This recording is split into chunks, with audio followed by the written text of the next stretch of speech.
Barry, thanks for having us down. So is Barry Hearn OBE? I know. How does that sound? Well, pretty good. I mean, I've got to tell you, I feel really happy about it.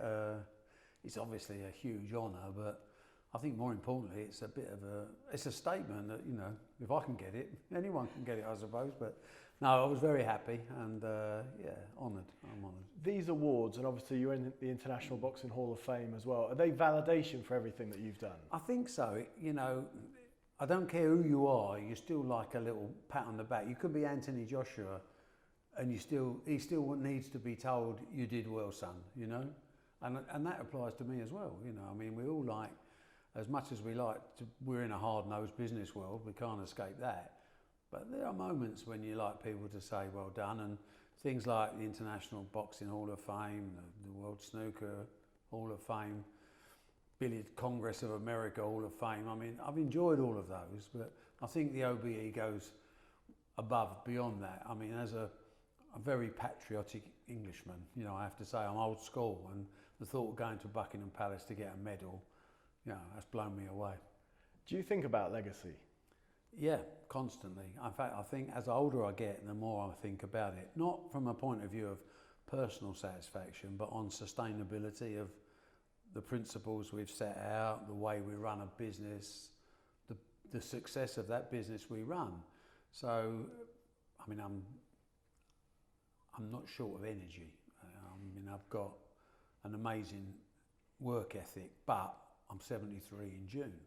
You know, I've got to take into account, I mean, I've had a heart attack and COVID this year, so I've had better years, you know. A busy year. But I've set about the last few years building the management structure within our little empire that we've created, giving young people opportunities and benefited from their success to such an extent where I can be confident that I don't need to be here as much or at all, because these people are capable of taking what I've dreamed of, the business I've dreamed of building, to another level. And nothing explains that more than looking what Eddie's done on boxing, for example. Certainly the staff that he's built underneath him are working under the same basis.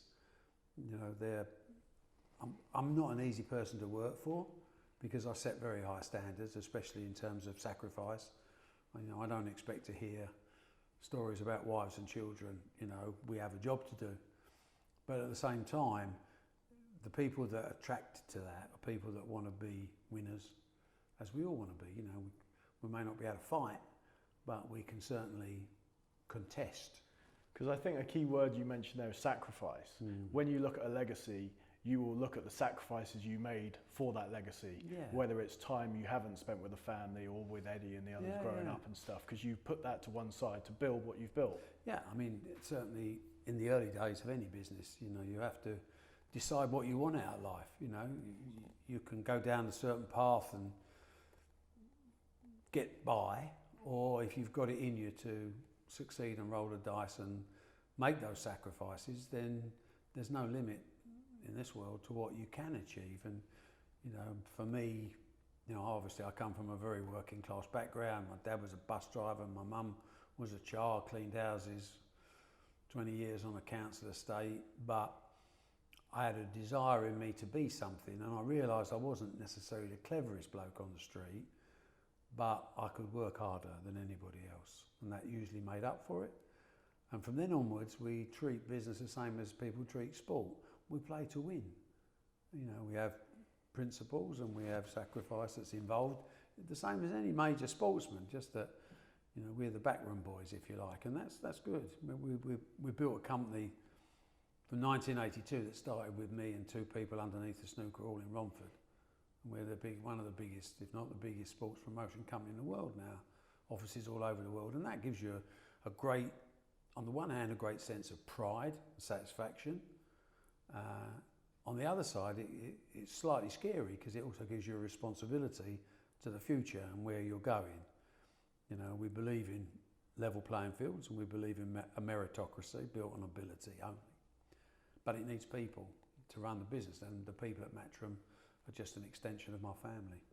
From where you are now and your perspective now, do you worry about Eddie losing his life to the treadmill? No, the treadmill's a great place to be. It's a great place to be. As long as you last longer than anybody else on that treadmill. No, I mean, I think Eddie will run a different life to me. You know, obviously I'm still very working class in my attitudes, and Eddie is less so, but has retained what I call street smart, which is important. So, I mean, I think Eddie gets quite upset sometimes, but I call him a project rather than a son. You know, he's been built to do what he's doing, and then he's added his own bit of stardust into that equation and developed it to a level beyond my perception. And that's very rewarding, as any father would look at any son. We always want our kids to be better than us, and both of my kids are. So I'm happy that I was able to give them a start, but I'm delighted to watch their progress, especially so when it doesn't need me so much involved on the operational side anymore. And over the next few months and 2021 in general, there'll be a reorganisation within Matchroom which will illustrate that he is the main man, and I'll be floating around on more strategy than anything else, because that's what I do, and I do it very well. You mentioned those humble early beginnings. We're here in Maskell's. Yeah. How long have you had this place? Because this was the former family home, wasn't it? Yeah, it was. I mean, obviously, 1982, I sold the billiard hall chain I was chairman of. I owned a third of it, so I came into quite a lot of money. I was going to retire. I was 34. That lasted about 6 weeks. Could you have retired? Oh yeah. Yeah. I'd made enough money, and I thought it was enough money at the time. And one of the things I bought was this place. And it was quite funny, as you say, working class background. I'll never forget my mum, who was a driving force in my life. She always wanted better for her kids, and she was very pushy, made sure everything was done properly. And you know, I don't think I'd be the type of person without her influence. My father died very young. And she came to see this place when I first bought it and looked me in the eyes and said, "Seriously, I hope you're not doing anything illegal." You know, she couldn't understand where someone from where we came from would suddenly acquire this.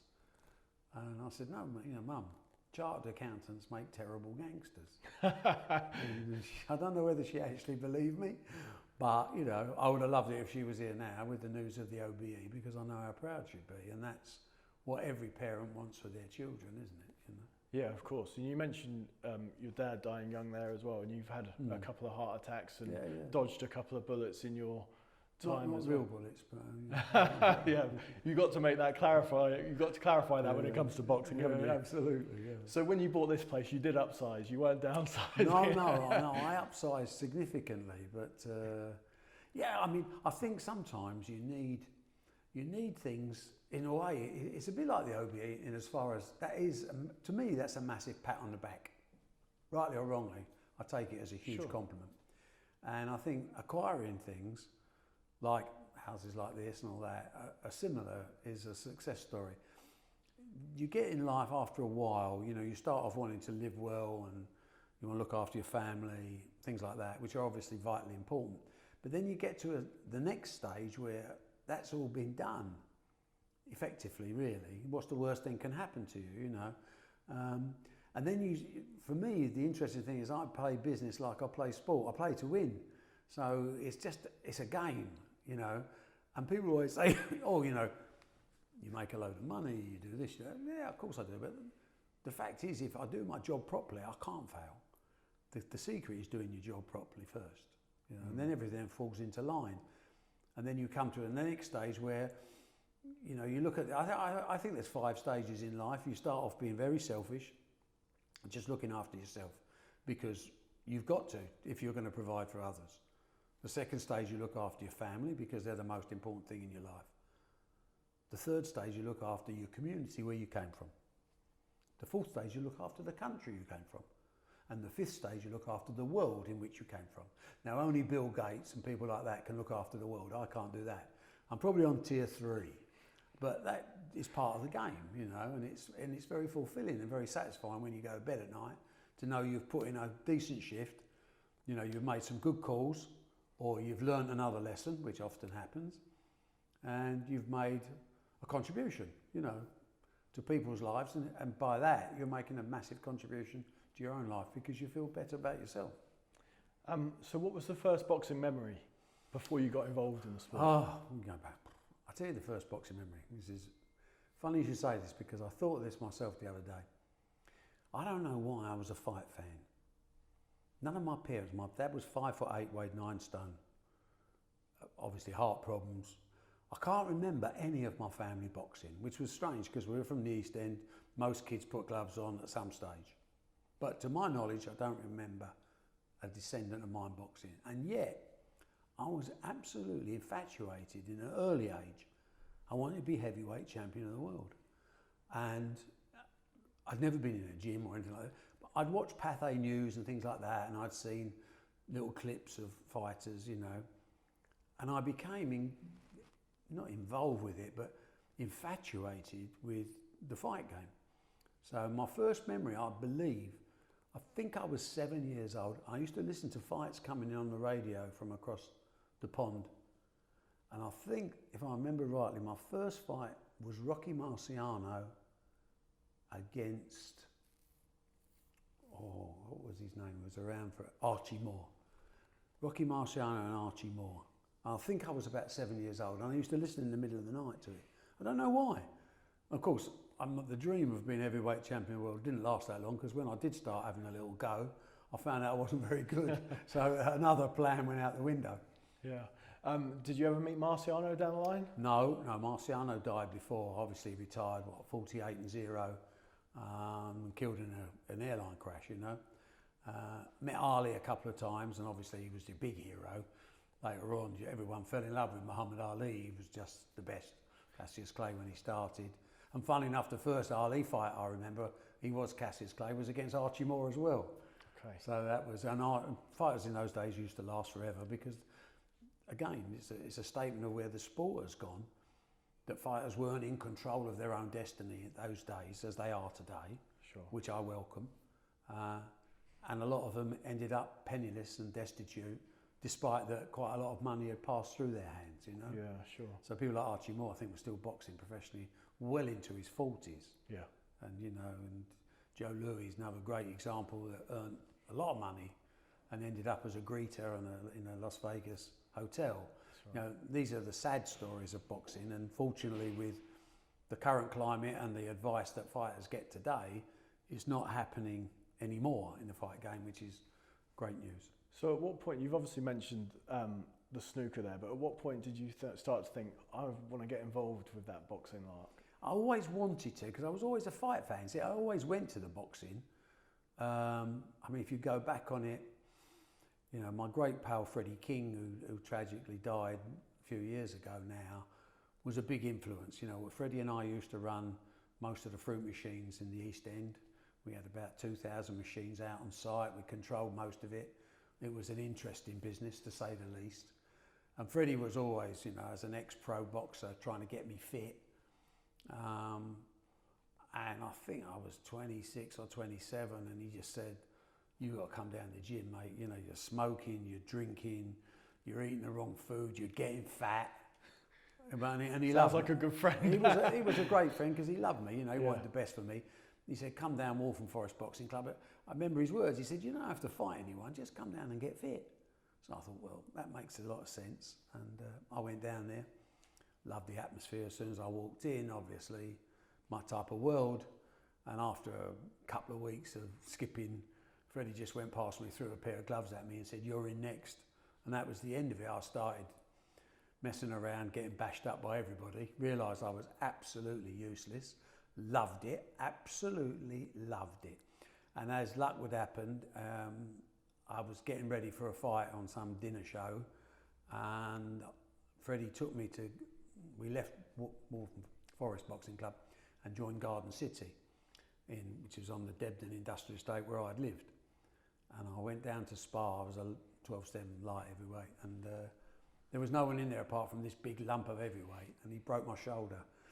So that was the end of me, which was a really good excuse, because it's credible, isn't it? You can say, "I was going to be great, but apart shoulder from this, went. Shoulder went." You know, I look at fights like that, and I remember the pain, because I bashed this bloke up for 3 rounds. He was useless, but he was big. And anyway, he hit me all over. Being the coward that I am, I hit the floor straight away. safest place on earth. And I remember fast forward watching Danny Williams with the same injury. Against Mark Potter. Yeah. And I'm like, immediately the realisation of the gap between bottle, whatever you want to call it, was just vast, because seriously, I was in a lot of pain. I couldn't have stood up, let alone fight like he did and produce a left hook that he produced against Potter. But there's a massive difference between fighters and ordinary people, which if people don't understand that, they don't understand boxing. You just can't do it unless you were born to do it. Which is funny, because the guys involved in your big unveiling really in boxing, Bruno and Bugner, they've both been questioned for different things in the past and said that they weren't authentic heavyweights and all the rest of it. But like you said, to even be there at that level, it takes something special. Yeah, but I mean, history's been full of people fighting at different weights and the wrong weights. I mean, you go back to some of the great middleweights that went up. Archie Kessler, what his name was, went up to box at heavyweight. You know, they were both big men, both of them, Bruno and Bugner. They proper heavyweights. How was that night? The night of Bruno. It was scary because I didn't know what I was doing. You know, I mean, I'd been out. Was it fun? It was sort of fun. I mean, the joke was that I'd always been a fight fan, so I'd always gone to the ABAs at York Hall, then on to the Royal Albert Hall for the afternoons and evenings. I remember seeing great fighters coming through. Cornelius Boza Edwards was the young amateur that really inspired me, coming from Uganda and, you know, tearing people. When he boxed John Davidson was one of the great fights I've ever seen, you know. But so we'd had all nights, and I used to go to the professional shows as well, with the Duff, Astaire, Lawless, Barrett shows, and they were terrible. And you know, I used to pay good money, and they were terrible matches. And the main event usually wasn't bad, but the undercards were dreadful. And I just thought to myself, you know, I could do better than this. I mean, I must be able to do better than this. And Terry Lawless rang me up and said, like, I think they had some problems within the cartel, and whether they were trying to, I think they were smart enough to try and get me to work for them. That's what they were looking at. I was doing all the snooker, so I had a good bit of prominence at the time. And Terry said, you like boxing, why don't you promote some boxing shows? Oh, well, yeah, well. Now, I think they were probably thinking, get rid of Mike Barrett. There's a young kid on the block who'll work for us. But I don't work for people, it's not my nature. So, but I wanted to do boxing. So and I did a fight with Gary Mason, bless him, at the Cliffs Pavilion in Southend. I can tell you now, it made 684 quid, and I had one of the best nights of my life. I just loved it, and I thought, oh, I love all this. And before you knew it, you know, my head starts working as it always does and goes off into tangents and plans. And I remember I was in a Chinese restaurant in Southend with my wife having lunch. This was before the Gary Mason fight. And she said, my wife's very direct, old school, scary. I've been married 50 years to her. She's frightening. As any East End will tell you, the old woman always runs the show, you know. And I was talking about Gary Mason. She said, why are you messing about in little shows like, you know, you've got money, you've got this, you've got that. I said, it's exciting. She said, well, are you excited by that? And she sort of turned her nose up, and I went, yeah, I am, but I've got bigger plans. I said, you know. She said, what's that? I said, the fight I really want to see is Joe Bugner against Frank Bruno. I said, because obviously Bugner's beat Henry Cooper, who's our hero. You know, we knew Henry and he's a lovely man. Everybody loved Frank Bruno. He was the nation's favourite on BBC. And my wife said, well, yeah, but what are you doing about it other than talking? Well, I thought, well, I said, well, I'll show you what I'm doing about it. And I went out to the front of the Chinese restaurant. I said, can I use your phone?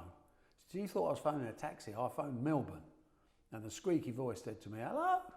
It's Joe Bugner. I said, Joe, look, it's Barry Hearn here. I said, you don't know me. I do a bit of snooker. I've heard the name, mate. He said, what do you want? I said, do you fancy coming over and fighting Frank Bruno? And he said, it's going to cost you a lot of money. I said, well, you know, I did check in, Frank. I think you got $20,000 for your last fight. He was on the tail end of his career. He said, no, I got more than that, which was a lie. I said, I'll give you £250,000. And he went quiet, and then he said, and what plane did you want me on? So I knew he was done, and I went back to my wife and said, I've got one of them. She said, yeah, but you'll never get the other, because he's locked into all this cartel. And then God smiles at me every now and again, you know. I don't know why he must like me. Within a couple of days, I thought there was something funny. Frank was due to fight Trevor Burbick at the Royal Albert Hall, but Burbick had brought his wife and his kids over, and that didn't sound right to me. They were here to go shopping. And a few weeks before the fight, he pulled out with a bad back. He'd done his shopping. Someone else had paid his airfares, he went home. He had no intention of fighting Frank Bruno. So I phoned Lawless up. Mickey Duff was out of the country, which was handy. I said, I've got a plan. I said, you've got to get Frank round your house tonight. 11 o'clock it was.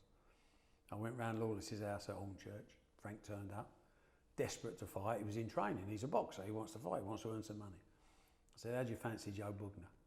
Ooh. I said, I'll give you £300,000. You want it or not? I said, but you've got to sign tonight. Put a contract in front of him. They both signed. Mickey Duff went mad. Jarvis Stair went crazy. Everyone was upset with me. I cut them all in for a few percent just to keep them quiet.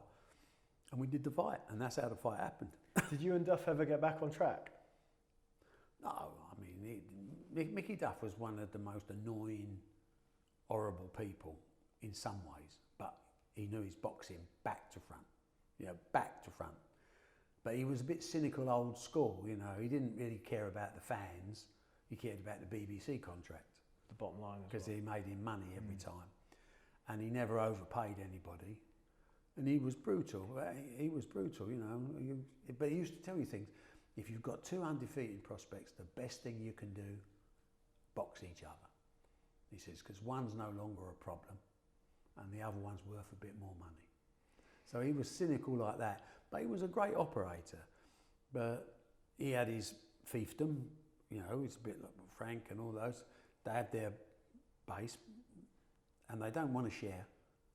And it's difficult to share because you've got different interests, haven't you? You've got fighters of your own, and you know, the same thing happened with Warren when ITV tried to put us together, you know, irrespective of how we feel about each other. It could never work because he has his interests and I have my interests. And I want to win and he wants to win. So it can't work. You don't want to win together. I don't like working with anybody. I mean, I think I know what I'm doing. I work with anyone in a short-term capacity to achieve a goal, you know, but that's not a long-standing, I don't ever have long-standing partnerships. Sure. Also on that Bugner Bruno bill were Mark Kaler, Mark Reefer and Gary Mason. Yeah. Did you get close to any of those guys, or all of those guys? Well, Reefer particularly was my first champion in 1989 when he won the Commonwealth Super Featherweight Championship against John Sachula, which was so exciting because I'd never had a champion, you know, and we're at York Hall, place was packed, Reefer got cut early. Sachula was the second best fighter in Africa. The best was Azuma Nelson, you know. But Reefer won on points, just about, by one round. So, yeah, I got very close to him. I mean, Mark, you know, I see him occasionally now. He's done well. I'm always happy to see my fighters have done well after boxing because you hope that you've given them a bit of education along the way. Gary Mason obviously is no longer with us. I have seen Mark Kaler a couple of times. He married an American girl and he's spending a lot of his time out there. But you know, it's inevitable that you come across these, and I find it really nice. You know, generally these days we meet more at funerals than anything else. You know, where we're saying goodbye to somebody else, and it's, you know, you get together with Herbie Hyde and Pufu, Eamon Loughran, Silky Jones, all these type of guys. You know, and it's lovely because you feel young around them. Well, that kind of segues into where I was going. So we obviously know in more modern times, Eddie built his stable with Frotch and Barker and Brooke and Bellew.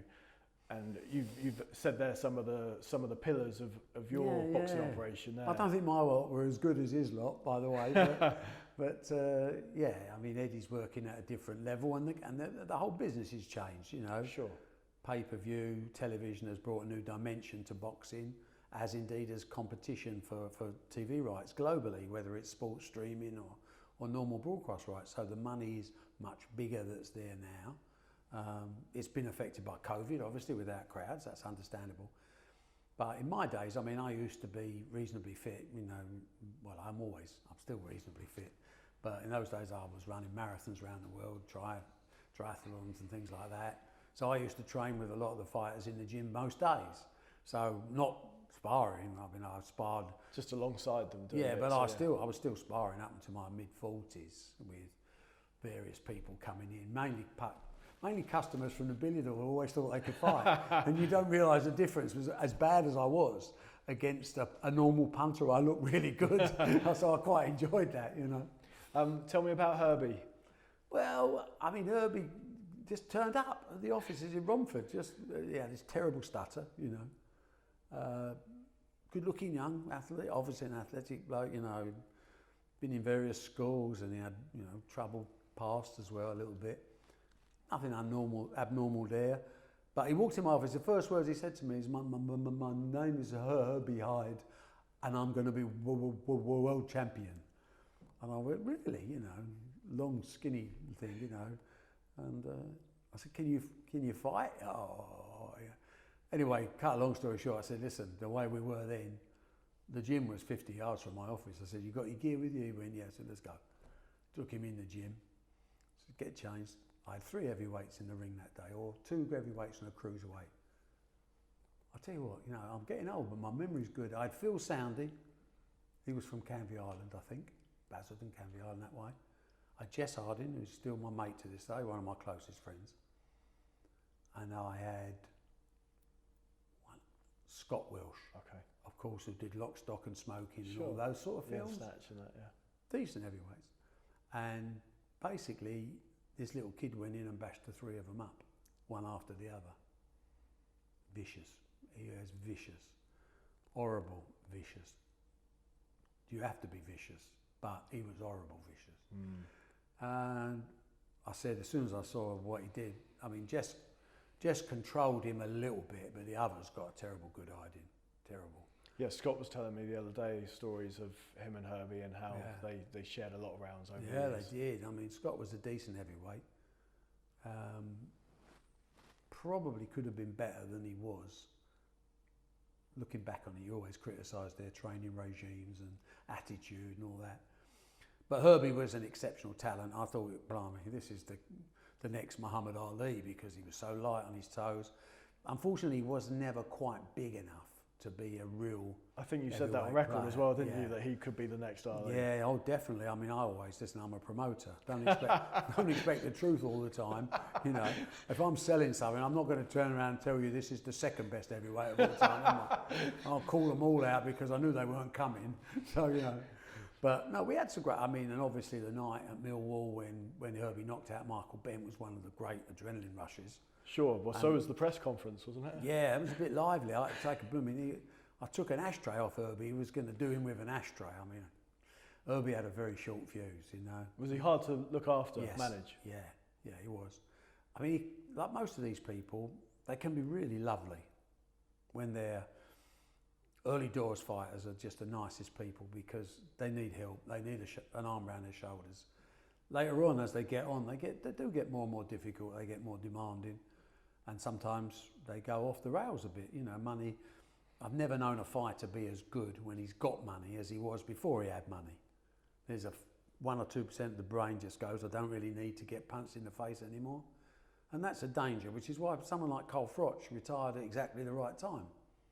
Looking back on it, you'd probably think, oh, I could have had a couple more, but no, he got it dead right. Herbie, he had lots of chips on his shoulder. He was a bully, as a lot of people are in this game. And he was a nasty bit of work. You know, he would spar. I remember once he sparred with Eamon Loughran, and he did a job on Loughran. Loughran's a welterweight. Just the idea was just moving around, and Herbie was unloading on him. And Loughran left the gym, just put his gloves down, walked out, and I thought, this is a crazy Irishman. We got a problem here, you know. And he came back 10 minutes later. He'd been up to the house he lived in, got a pair of scissors, came back. I saw him at the door, and what are you doing? He's coming in to do Herbie with a pair of scissors. He said, no one's going to treat me like that. I went, Eamon, you're world welterweight champion. Don't throw it away with this just for the sake of a bit of red mist. And talked him out of it. It took about 10 minutes because he wanted to kill him. But, you know, that was Herbie Hyde. He did that. You've had so many different characters, and it's funny. I don't know if you've been a magnet for it or if it's the sport, but obviously the Chris Eubank story is an exceptional one. Yeah. And you and Chris have been very tight over the years, haven't you? Yeah, I think in a sort of bizarre way, we still are in a way. I mean, Eubank's, I suppose if you share that much history with someone. Yeah, you can't help it. It was a massive part of my life. I mean, I was best man at his wedding. You know, you don't forget things like that. I mean, the fact that he's as nutty as a fruitcake, neither here nor there. But he knows I think he's nutty as a fruitcake, and in a way he sort of warms to that because he made a lot of mistakes outside of the ring that if he'd have listened more, I could have prevented, you know, especially financial mistakes. But he wanted to be his own man and control his own destiny, and I respect that. But even today, I mean, he phoned me up a couple of weeks ago, and it's like bizarre. He said, I've just been thinking. He said, it wasn't me, it was you, wasn't it? And I went, what? He said, what made Chris Eubank the enigma? He said, it wasn't me, it was you, it was all part of a plan. I said, well, yeah, in the manner of speaking it was, but I needed you to be the role model to play the part. He said, I didn't realise until recently how much influence you actually really had on me, which I took as a great compliment, you know.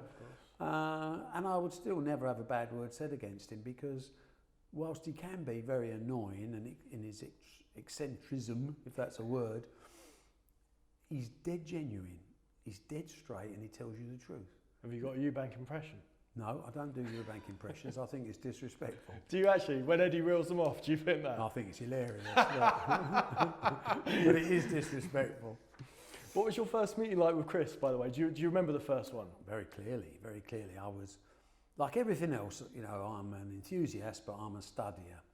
So I put in the hours to make sure I know, hopefully, what I'm talking about. Eddie does the same. You know, if you watch Eddie in an interview now, reels off fighters, right, left and centre, records, everything. And that's impressive, but there's a lot of work gone into that behind the scenes to get to that position. So in those days of getting involved in boxing, it's whenever we are, 1988 or something like that, I'm following boxing. So I follow boxing, follow results, I read up, I go, I watch. And I'd seen this kid Eubank, and funny enough, what impressed me was, I think he boxed Logan, who went on to give Nigel Benn a hell of a fight at the Royal Albert Hall. I think it was about his 8th or 9th fight, and I thought that's quite a tough fight to take at that stage of your career, and he won on points. But it just registered, and during the World Snooker Championships of that year, Len Ganley was the snooker referee, quite a big personality in his own right, and he just phoned me up out of the blue and said, there's a kid up here who wants to see you. Eubank was sparring with Errol Graham. He learnt enough with Errol Graham to make sure he never fought him, because Errol was a top class fighter. He said he wants to see you. His name's Eubank. I went, yeah, I know the name, I remember that. I said, well, I'm up next week, or whenever. I sat in the Grosvenor Hotel in Sheffield, and this figure just drifted in, swaggered in, you know, didn't have a pot to piss in, but he had that charismatic way about him. And his first words to me, I went, Chris, Barry Hearn. And he went, Mr. Hearn, he says, my name is Christopher Livingston Eubank. I'm an athlete and I know my worth. I thought, I'm super impressed with you, mate. I just fell in love with him straight away because he was so different, you know. And you dream of having, as I say, flag bearers, you know. I needed, in snooker parlance, I needed a Steve Davis to do what I wanted to do in snooker. It's quite selfish. You know, I knew what I wanted to do, but I needed help to get there. Sure. And I looked at Eubank, you know, straight away, happy days. And we did a 3-fight deal. I paid him 2,000, 2,500 and 3,000 for his next 3 fights. There were 3 rules of fighters that he said, there are only 3 rules.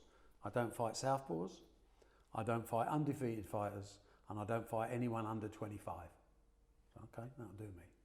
We breached those rules a couple of times later on, but at that stage, that was it, black and white. I said, I'll give you £300 a week wages, but he said, and if I get beat, you don't have to pay me the £300 a week. I said, no, things can happen in boxing, son. If you get beat twice, I won't pay you. But he didn't, while in my control. What was your Eubank highlight? Well, obviously, Ben Eubank won at NEC was the greatest fight I've ever seen.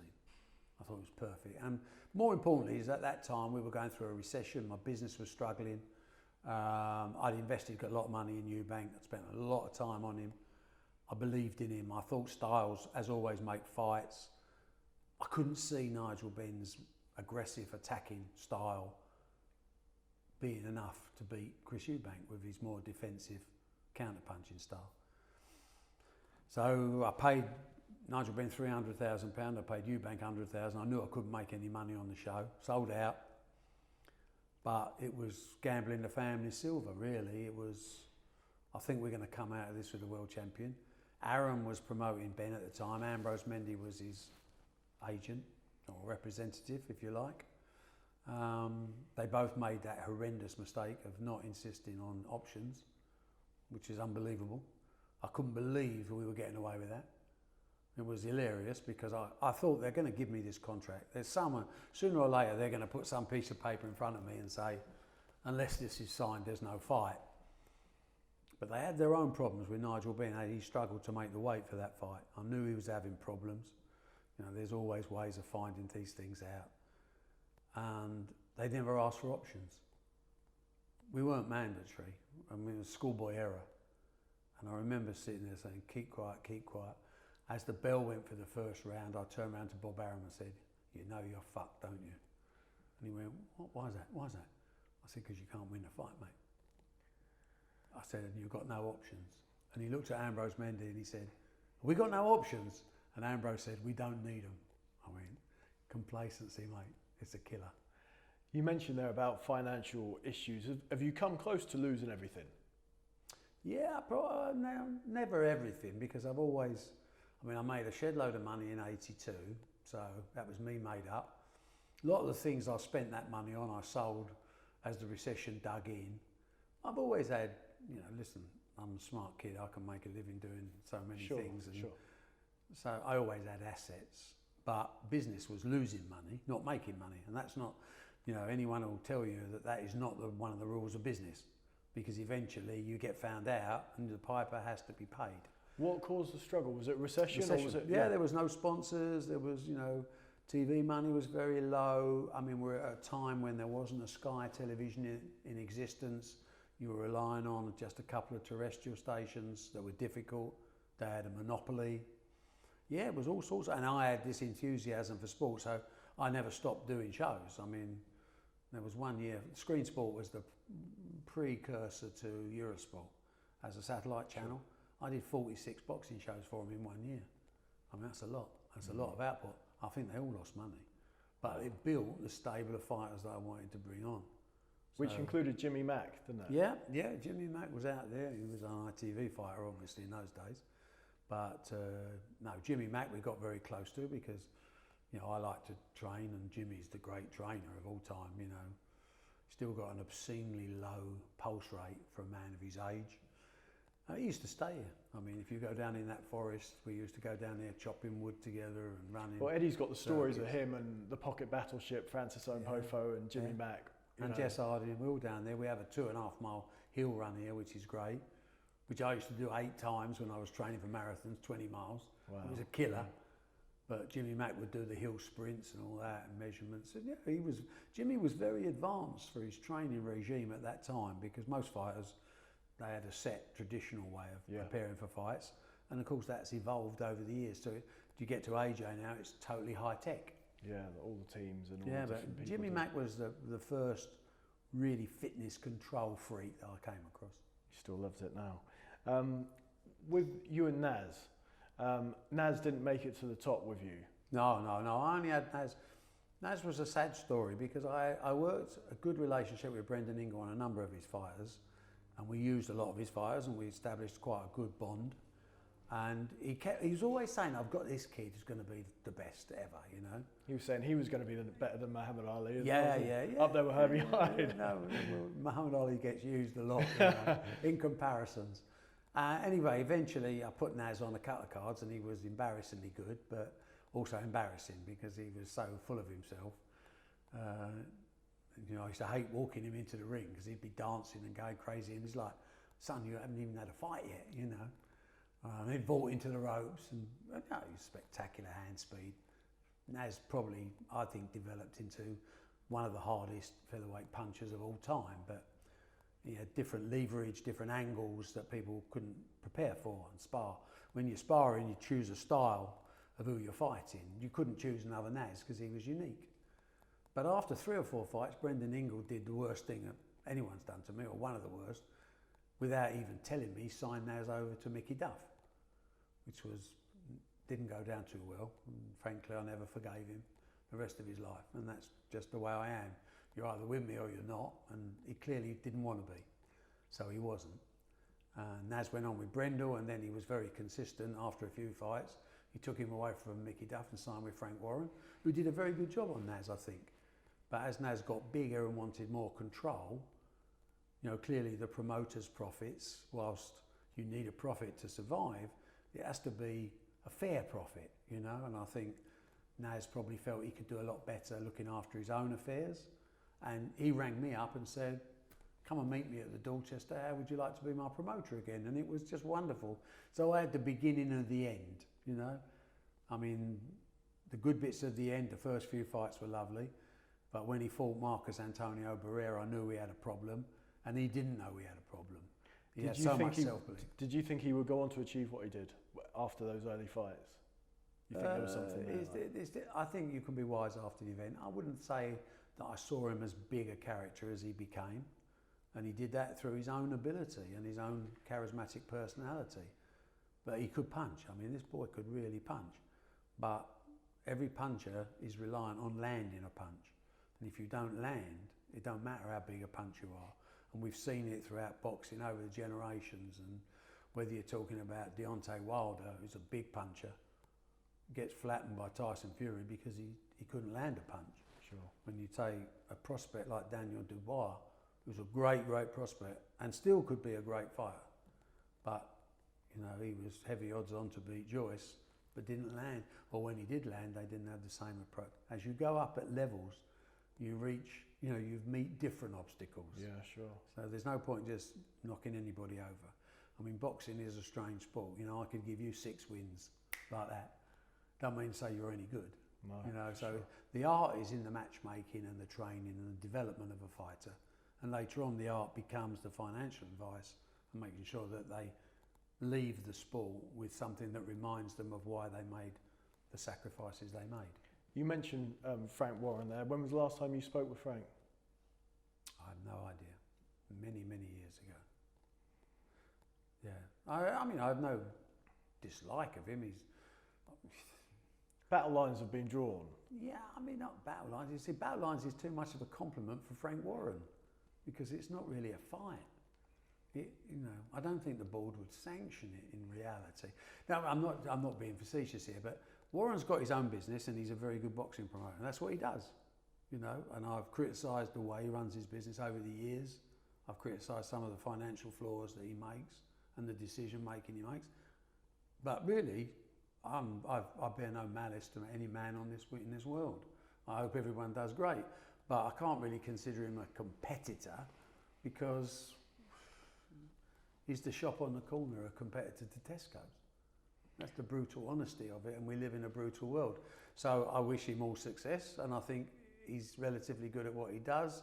He hasn't been as successful as he should have been for his ability. I find that quite frustrating. He is a Hall of Fame promoter, though. Yeah, so am I. Does that make me any good? Not necessarily. According to the Queen's Honours List, it does. Yeah, the Queen's Honours List is something different, but again, we'll be judged by our peers, not individuals, you know. I can look myself in the mirror and say I'm good at what I do, and that actually means more to me than any award. But it's always nice to get a slap on the back, and Warren deserves being Hall because he's put together some amazing nights and some great fights. Do you think you should have done more with him over the years? Are there missed opportunities, missed fights that you could have made that you wish you'd done? Not really.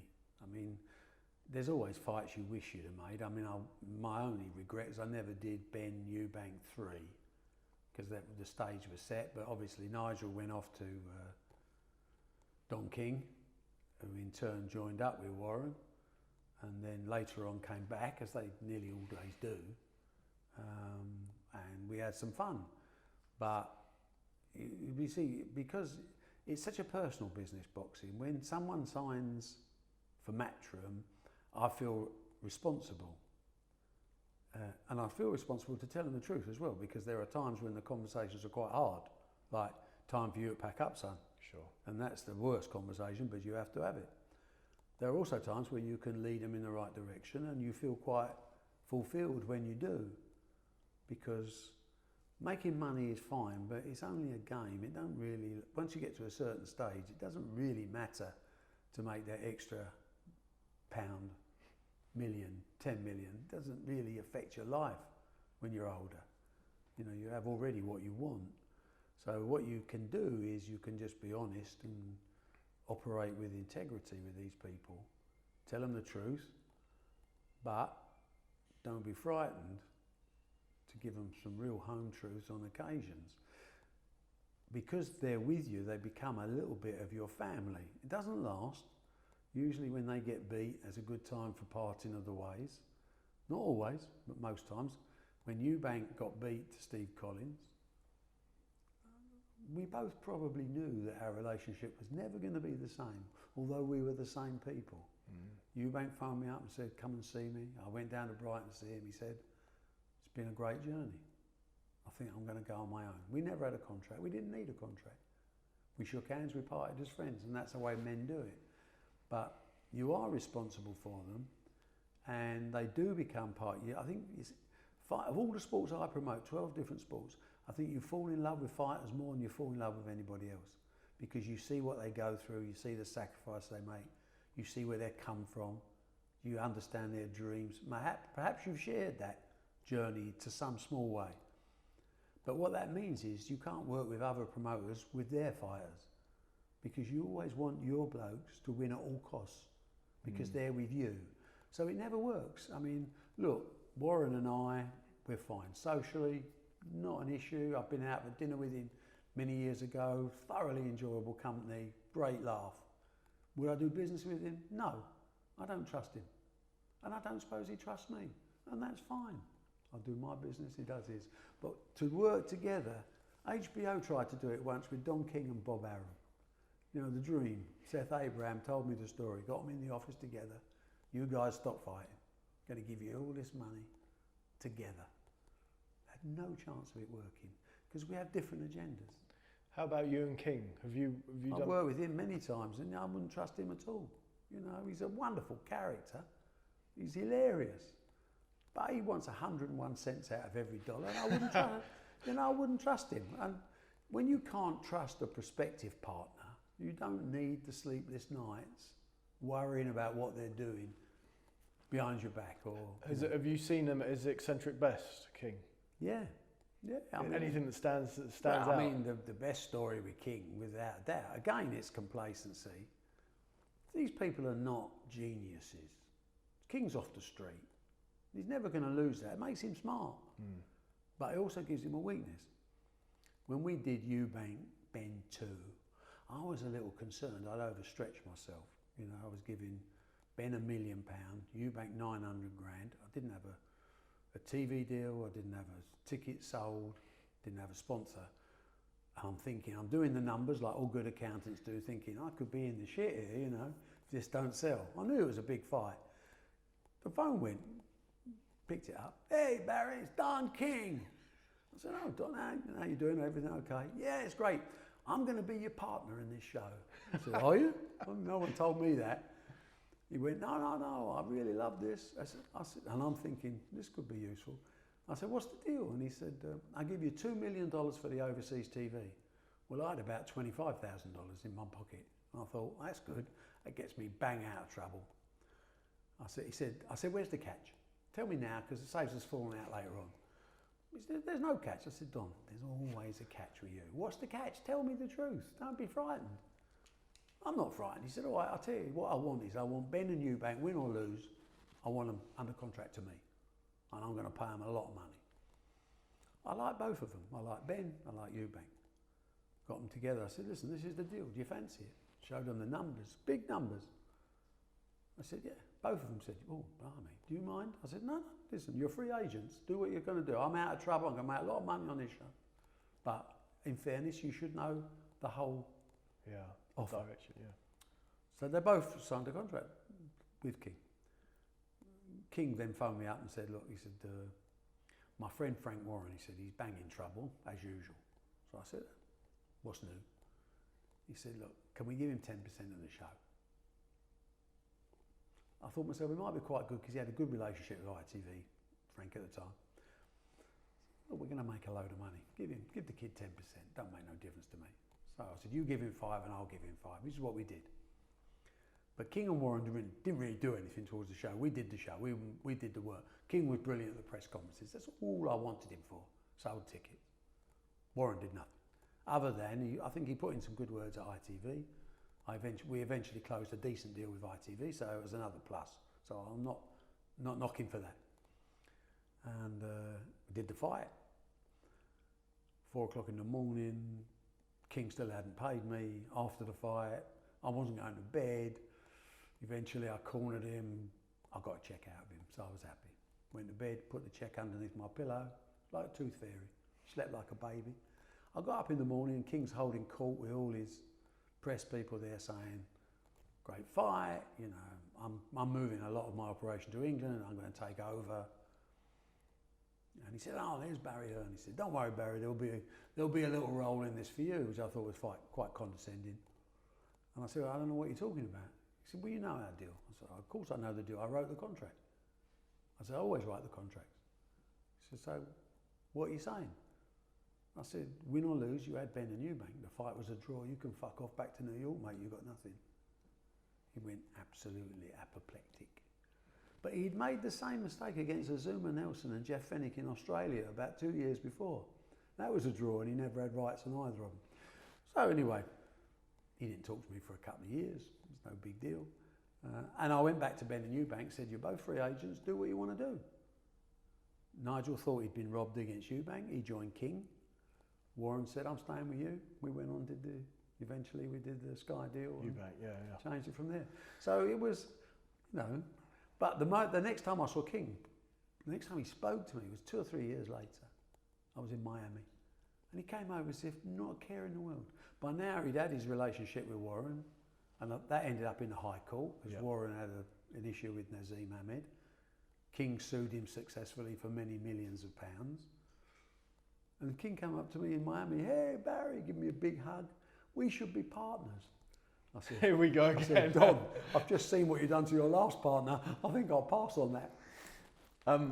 We've obviously mentioned Aram there. You and Aram have had a checkered past as well, in the sense that you were going to do that show in China. In Hong Kong, yeah. And that wasn't checkered, really. That was just, again, it was... Well, it was you.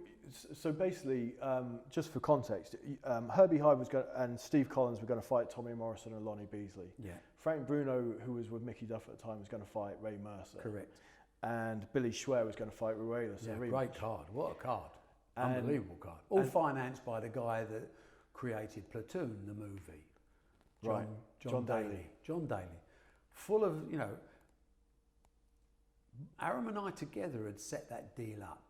And it was supposed to be a joint venture between the two of us. But then Aram, because he's a control freak, he really wanted all the contracts in his name. And there was something about John Daly I never really trusted, you know. He paid us something up front just to cover our expenses, but we had no guarantees, there was no bonds in place.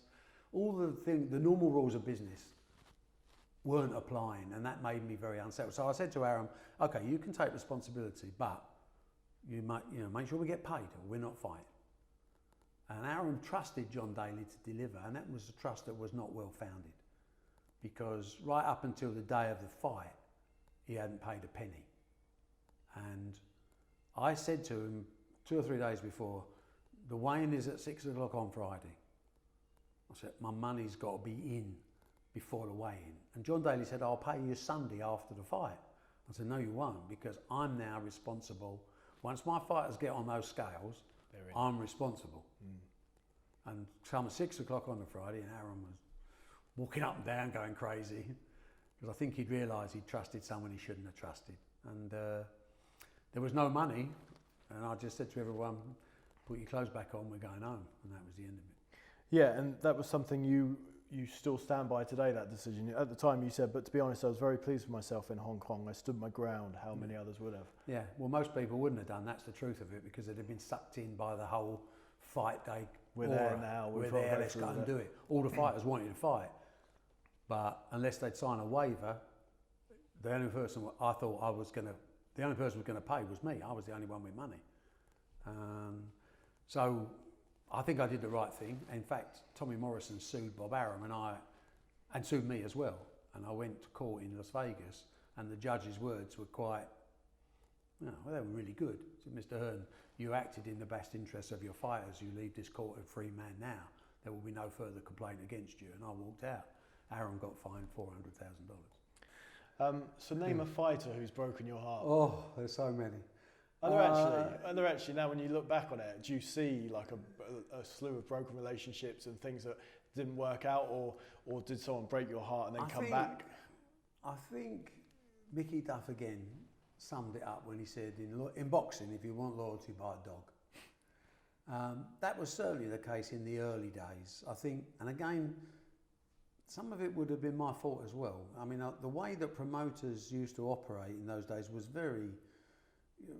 the fighters were subservient in many ways to the fighters, and this has been going on not for 20 years, for 200 years. Yeah. Go back to Mendoza. You're saying the same thing. So, in a way, promoters should understand, and sometimes I didn't, that it is a short-term career, and people will be disloyal if they're tempted by other people. Sure. And that caused a lot of friction in boxing, whether it's the Warrens and the Kings and the Arums or whoever, or me, because I think I've been guilty of it as well. So looking back over fighters that I look back now and think, I shouldn't really have taken him from them because, but I suppose we all learn things in life, don't we? The biggest disappointment I had with any boxer was Steve Collins, without a doubt. Steve Collins, I'd done my homework, I watched him lose on points to Mike McCallum in Boston, and I thought he was a decent fighter, good stylist, good chin, good heart, everything was, but penniless really. He'd never made any money, and he came to see me in Romford, and I really liked him. This is the problem about falling in love with people, it's not like a business relationship where you say, have you ever fallen out with a banker? Have you ever fallen out with a trade supplier? True. Yeah. It's entirely different because it's personal. And I got very close with Steve Collins, and I did an outstanding job with him. He beat Chris Pyatt, another fighter who was under contract to me and just jumped ship for more money with Frank Warren, which was, I didn't pursue that. It was business at the time. But he won the WBO middleweight champion of the world, and that was just a fantastic night. Boxed great. And then come the big crunch, the kid's got to earn some money. With Hong Kong, he never got to fight, disappointingly. And then, obviously, the chance to fight Eubank came up. And it's difficult when you put two of your own fighters together. Really difficult. Because, as I say, the loser it's never the same relationship, whatever, because it's never their fault. There's always a reason for losing, You don't turn around and say, I wasn't good enough. It takes a really big man to say, I wasn't good enough. And that doesn't necessarily always apply to boxing. In this particular case, it was a business decision. Eubank needed a credible opponent because we were getting a bit of stick from some of the Sky fights. They weren't quite good enough. Collins was obviously good enough, but he was middleweight and Eubank was super middleweight. And we constructed a deal with Steve where he said, look, Eubank, especially post-Watson, doesn't really go for the kill anymore. So you're not going to get hurt. You've got a chance to win and you do your best, but you'll still be middleweight champion of the world even if you don't, and you're getting a massive payday. Makes a lot of sense. Steve Collins never read the script, and good luck to him for that. He won the fight fair and square. Got into Eubank's head, convinced him there was black magic involved. He'd had hypnotherapy, hypnotist had hypnotised his chin. I had to sit up to 1 o'clock in the morning, me and Ronnie Davis and Eubank. Eubank wanted to go home. He said, I'm not fighting this bloke. something scary about it, you know. He bought the whole thing, lock, stock and barrel. Do you think that was in part because he didn't want to hurt? Steve was saying that he was impervious to pain, and Chris obviously didn't want to hurt anyone again. I don't think Chris was ever worried about hurting people. He was worried about getting hurt himself. Really? Okay. Yeah. Because he knew what happened in the Watson fight. He was finished in that fight.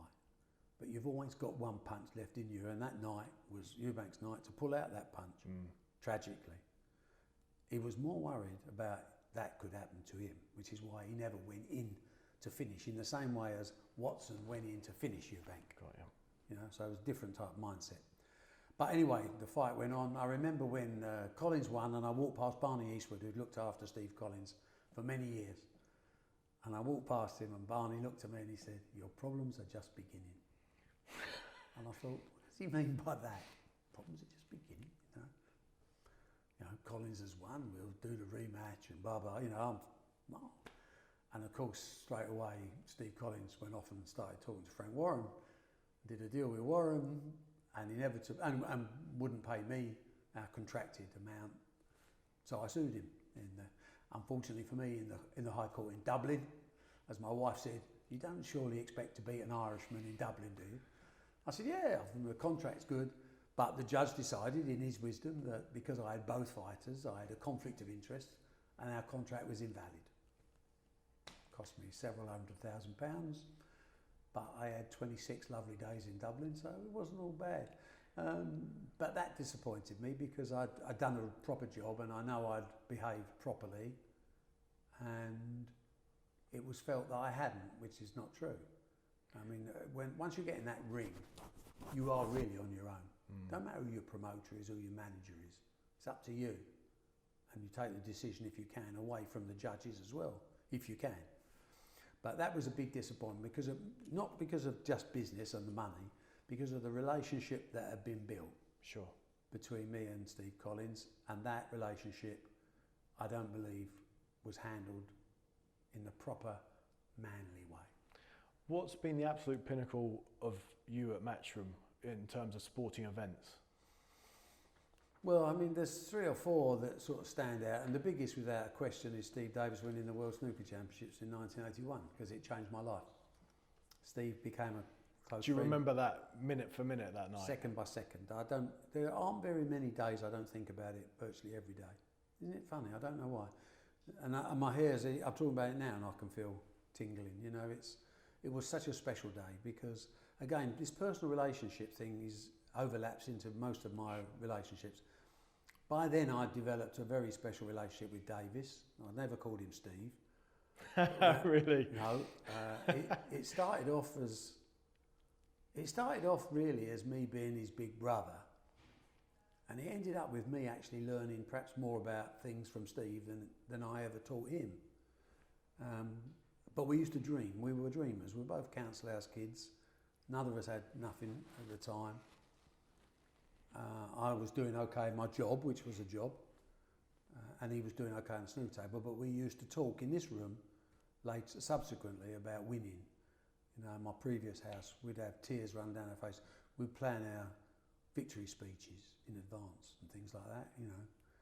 And it really was us against the world, and that's a feeling that's a bit special.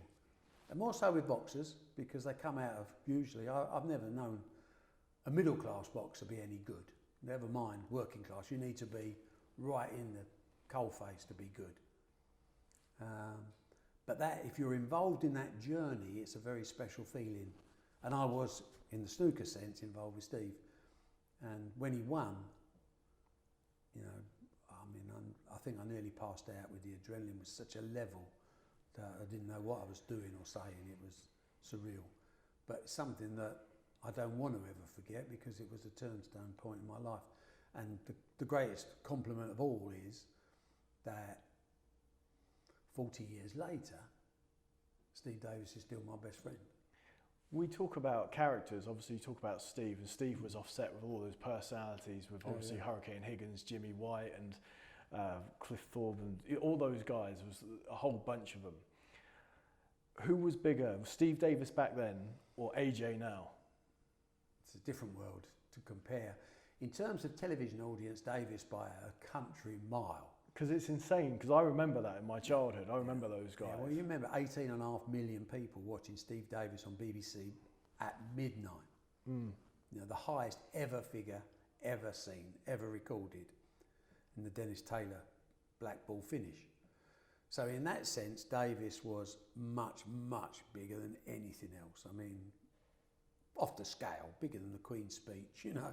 I mean, front and back pages, everything, front and back pages of the sport and everything. Everywhere, total mainstream sport. But in the financial sense, of course, the world has changed with pay television, where people like AJ are on another planet in terms of earnings. Yeah. You know, I mean, the World Championships, even now, the World Snooker Championships is £2.5 million. Total prize money, £500,000 to the winner. So AJ Fury, what's that? 100 million each, thereabouts. You know, it's a different world, isn't it? Yeah. Do you think boxing has the same personalities that we talk about in the snooker, and even the ones you've mentioned or where we've touched upon, Herbie, Naz, Eubank? I mean, it's hard to see that we've got that colour. And do you think the landscape and sponsorships allow for that? I think first off you have to say is that sport has changed, where excellence, preparation is so much more important today than it's ever been before.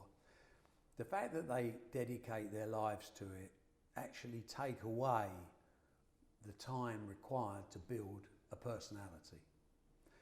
So the fact that you're not intermingling with so many people, your lifestyle is entirely different. In the days of cricket, when Dennis Compton used to come to Lord's still dressed in his dinner suit from the night before and go and make 100 before lunch, a legendary. Today, other than even with a very successful England cricket team, you probably couldn't name more than 4 or 5 of the squad. So everything moves on. In the days of snooker, there was the characters because they'd come from a different background. Their lifestyle had been funded by exhibitions, by appearing at local working men's clubs, interaction with ordinary people. Today's sports stars are much more detracted from that, generally speaking. So you don't create the personalities, you create the excellence on performance. Look at tennis, for example, you know. Once you get past Federer and Nadal and Djokovic, name the next 6, you know, it's very difficult. But these people are very technically very good. Snooker, I've got it in spades. To take out Ronnie O'Sullivan, Judd Trump, Neil Robertson, Mark Selby, you know, once you get past. But the standard of play is through the roof. Technical ability is far better than it's ever been before. So it doesn't actually produce personalities. There will always be exceptions, and AJ may be an exception. You take boxing, as you say. Boxing is a sport where generally there are a lot more personalities involved inside and outside the ring because of the nature of the business. It's quite confrontational, it's quite male dominated in terms of ego, and that means that, you know, you have to stand your corner, hold your ground, be prepared to argue the case if you like, but you do create, I mean, I don't know a sport that creates more personalities than boxing. And if you go back, whether you're talking about Don King, Bob Arum, Cedric Kushner, Frank Warren, Barry Hearn, we're all Eddie Hearn, look at, I mean, there's never been a personality promoter with the level of acceptability that Eddie has.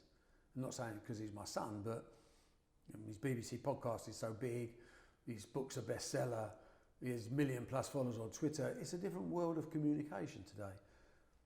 When you get them down to fighters, when they have the opportunity to shine, they do have a personality because they all have an interesting storyline. Sure. You know, it's not, well, woke up, went to school, got a degree, became a success. It's not like that in boxing, is it? No. You know, I woke up in bed with my 2 brothers because we then only had a 2-bedroom house. You know, I was starving bloody hungry, so I was nicking food at the age of 6. I mean, there are these type of stories much more in boxing than anything else.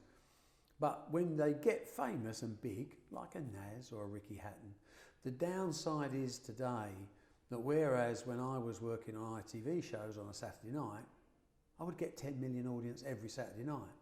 Today, if I get 500,000 on Sky, it's a really good audience.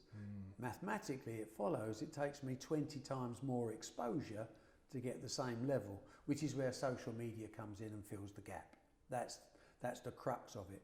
But there are personalities out there in boxing. At the moment, it's all about Tyson Fury, it's all about Anthony Joshua. But two bigger personalities you won't find in the world of sport. So it's not a bad start. Who's been the biggest promoter's dream? Who's been? Sorry, you're a promoter's dream. Like who's the one guy that you could have literally done very little with, but would have been a success regardless? I think we, and again, it's difficult to not sound big-headed. I think we are the best by a country mile of building personalities. You know, if you go right back to the early days of snooker, when I literally got 8 snooker players in the room and said, right, this is your role. Davis, you're the boring one. You wear white shirts, you drink water, you don't say anything. Griffiths, you're Welsh. You sing songs under your breath, you comb your hair. Jimmy White, you can't read, you can't write, but you can work out a 4-horse accumulator faster than anyone I know. Dennis Taylor, you're Irish, you tell jokes, you're funny. So literally, we didn't change their personality, we just brought out their personality. And they all lived their role. Davis made a fortune out of being boringly reliable. It's unheard of, but it was a masterstroke in terms of marketing. When we went in the darts, we said, right, we've got a pub game. It's come out of darts, £500,000 a year total prize money, but actually it's very entertaining. It can be built, the customer experience can be crazy. First we need the characters. We're creating a soap opera like Dallas or Coronation Street, whatever you want to call it, it's all about the personality. So we go to every dart player, we make sure they've got the nickname, they've got the entry music, they've got the dress sense, they've got the cut. And literally you help them along the way to give them that platform. And then it's up to them. Then is their backstory good enough to keep people interested and involved in the game? Boxers, once you give them that platform, do always have an interesting backstory, more so than any other sport. You know, if you take the average snooker player, well, I went to grammar school, got my O-levels, was going to be a bank clerk or something, but I was good at snooker, you know. It's not as good. You know, the stories of sacrifice, trouble, you know, there's this mystique about gangsters in boxing and all that, which might have existed 50, 60 years ago, certainly doesn't exist today. But this never. There's been a lot in the news this last year with that. Yeah. There's always going to be people around boxing that are drawn into boxing. You know, I mean, you look at Don King served 2 terms of prison for manslaughter and murder. You know, I mean, there's nothing new. It's a statement of the type of people that follow the sport, but their enthusiasm is for the sport and for the people that practice it. And in a way, it can be useful to those people, you know. You had a heart attack in 2002.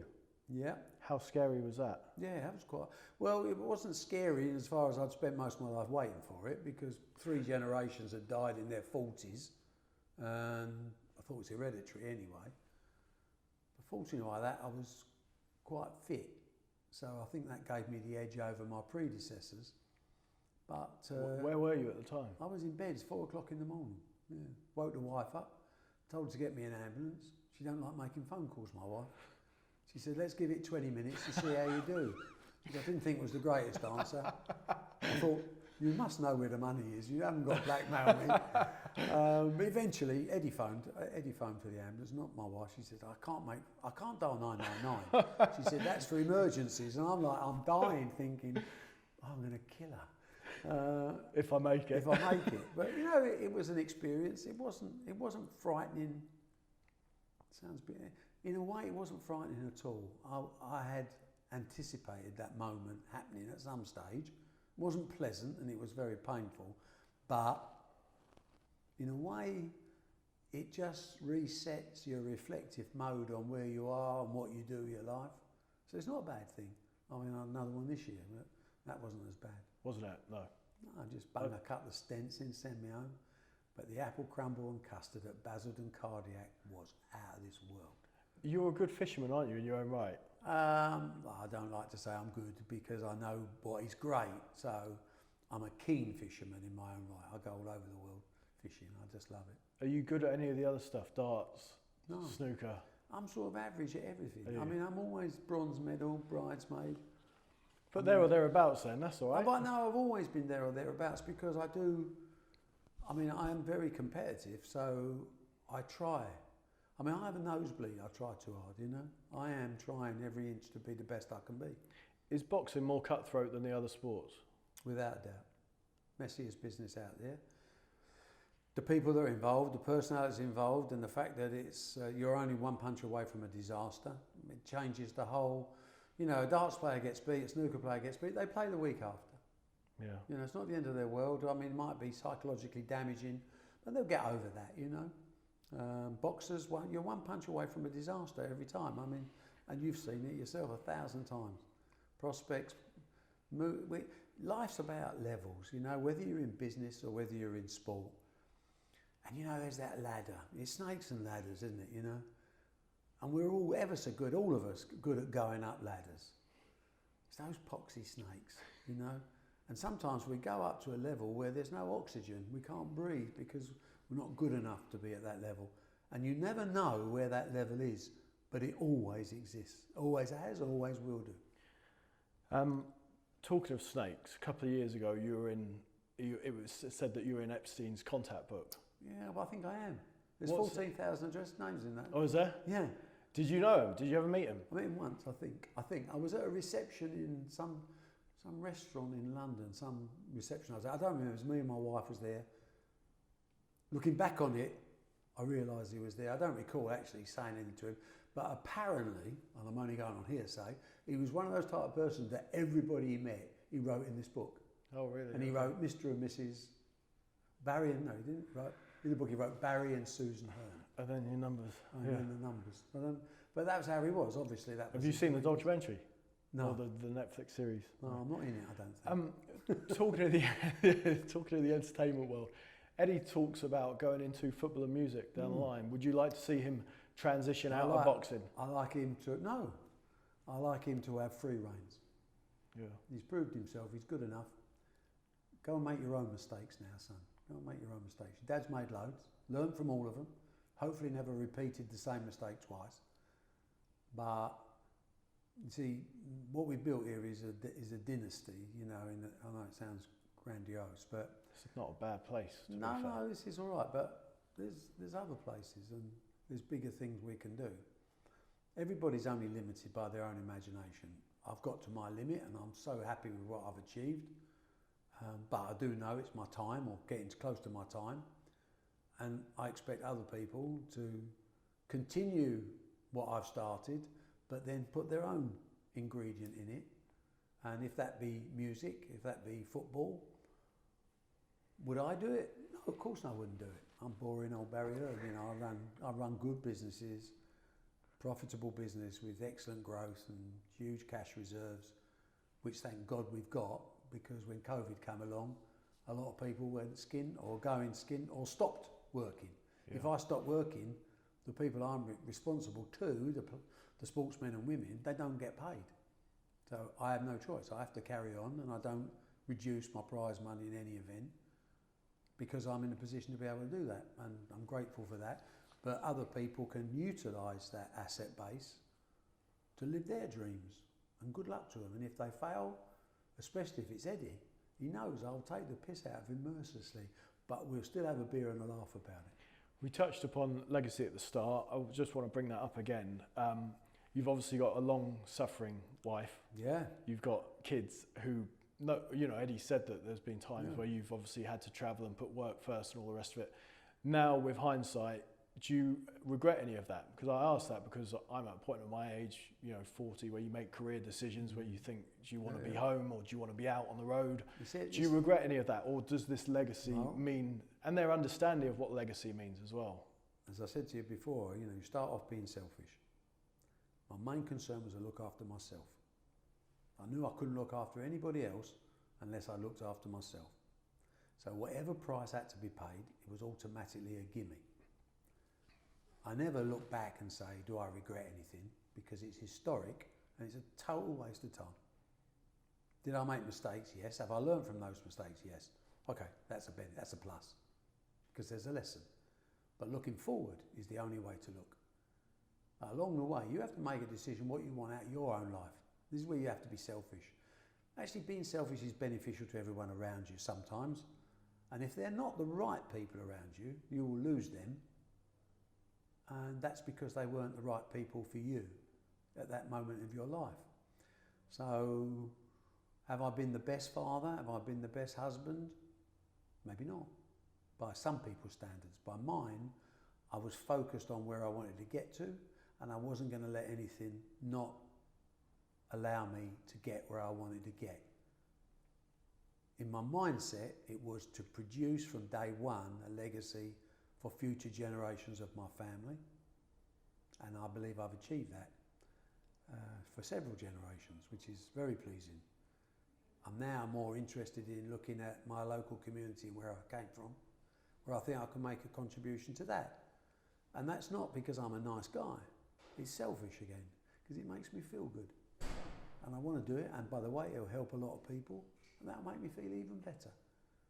But I don't regret one thing I've ever done, and I haven't wasted 1 second of my life. Brilliant. Barry, I've just got some quick fire questions from subscribers. You can answer these as bluntly as you care to.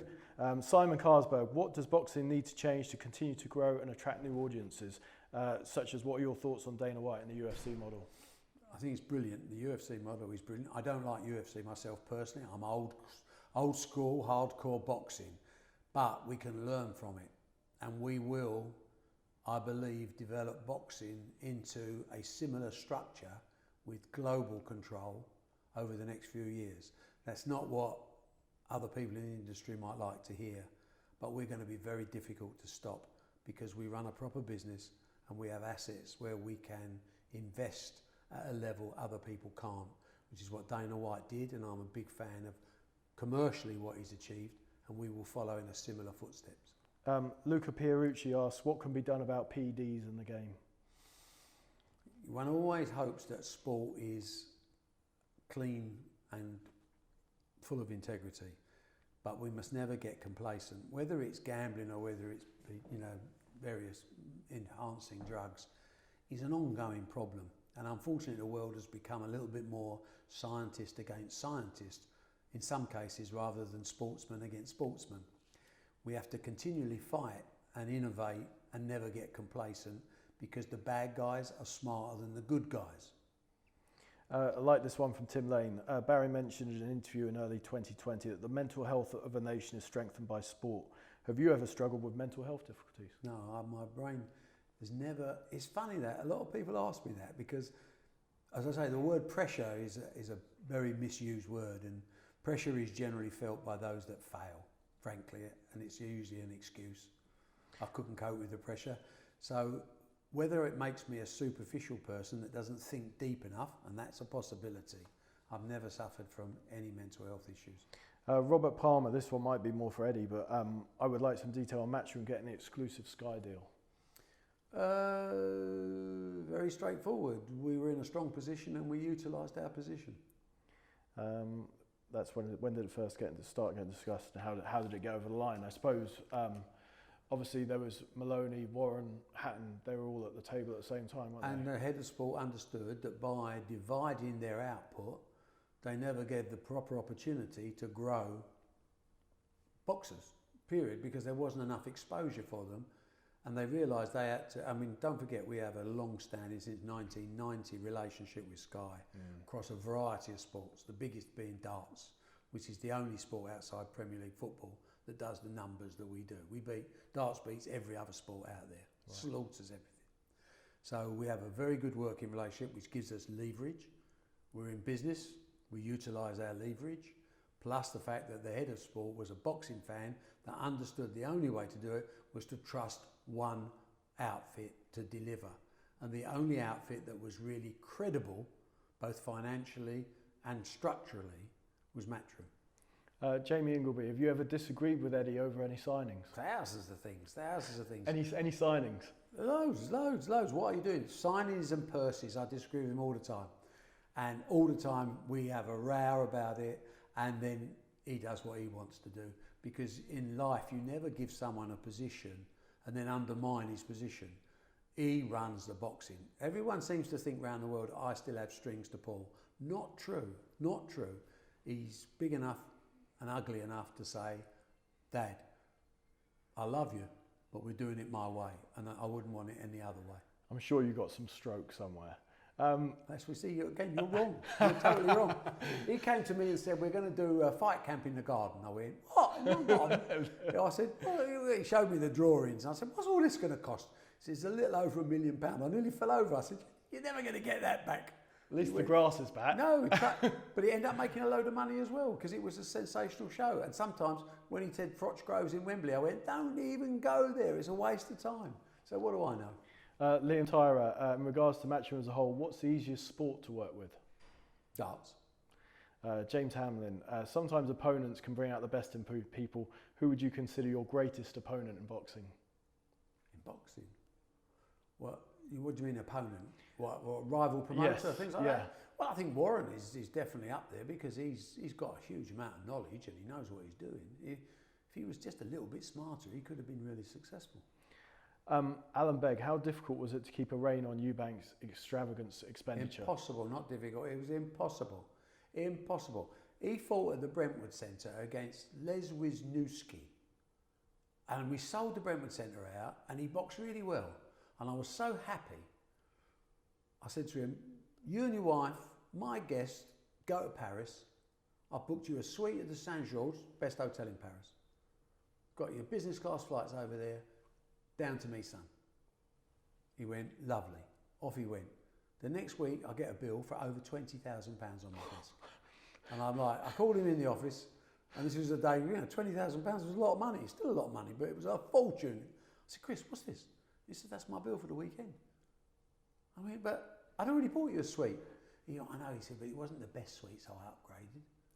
I said, business class, they didn't have a first class, you couldn't have upgraded that. No, he said, but you didn't put any transport. No, I didn't have any transport in Paris, Barry. So I got a white Rolls Royce and a black driver, sat outside the sauce tank for 24 hours a day waiting for me.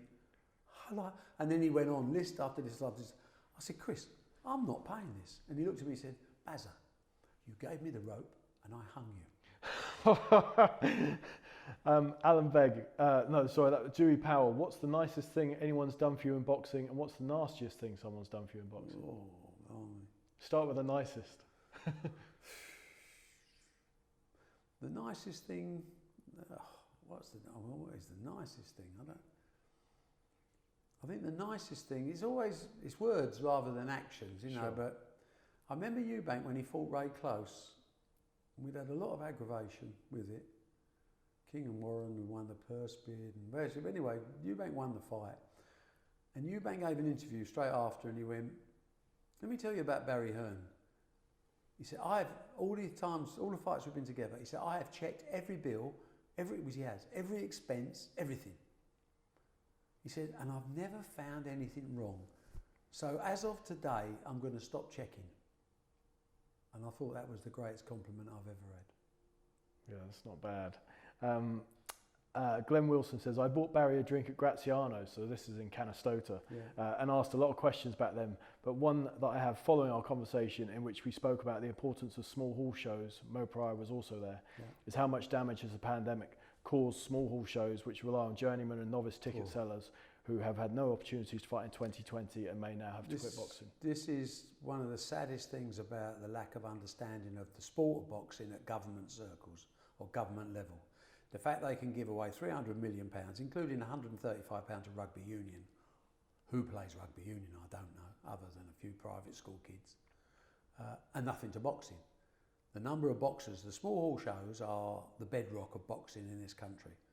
You know, whether it's for opponents, to be realistic, or whether it's for prospects, they need activity. All sportsmen need activity. It's not about the money, it's about activity.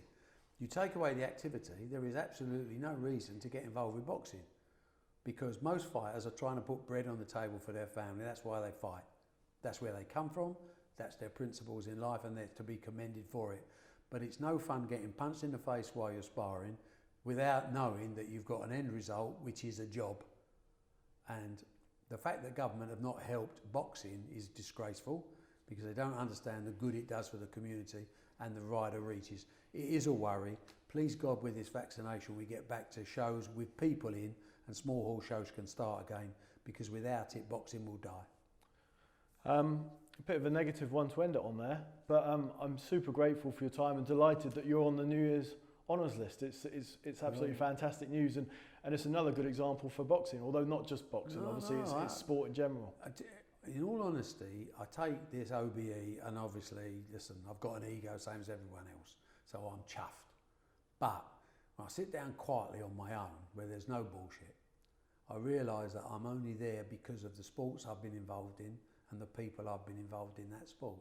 So I'm grateful to a lot of people for giving me the chance to go to Buckingham Palace, because it's a day I shall never forget.